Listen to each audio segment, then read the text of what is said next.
I want to tell you why a lot of wealthy people do not help the poor. This is from personal experience.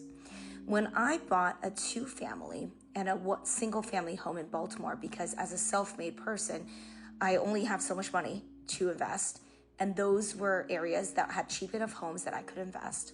And so I bought these fully renovated, beautiful homes in Baltimore, and I started getting tenants. It took me 6 months to get tenants because the average credit score in that area was sub 500. Hear that again. The average credit score in that area was sub 500. Now, maybe I was using a not so great realtor. Maybe the realtor I worked with just couldn't attract really great tenants, but that's pretty telling.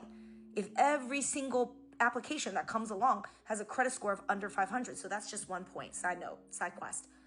My real point here is finally we got tenants after a long time of waiting and waiting. And by the way, I'm carrying the costs of the home the whole time. So my mortgages aren't being covered. Nothing's being covered. The taxes I'm paying for all of them, waiting and waiting and waiting and waiting for a decent tenant to come across.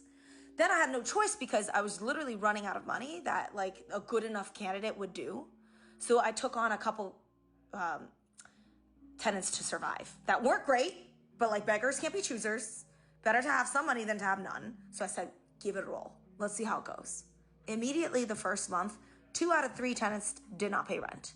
So I had to go eviction process. I've never done an eviction before. I had to go to the courthouse.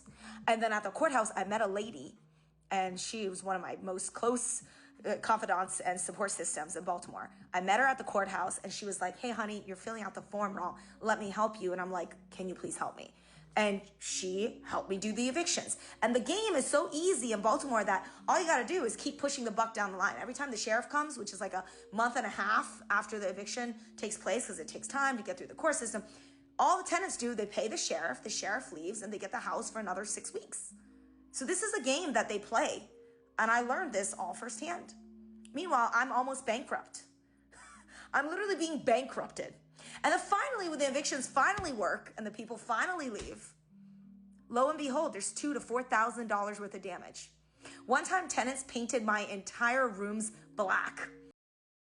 Listen, it's going the route of buying homes in low cost areas. That's part of the problem. You have to also assume the cost of carrying those mortgages yourself, not to the tune of being bankrupt, to the tune that you can actually comfortably do them.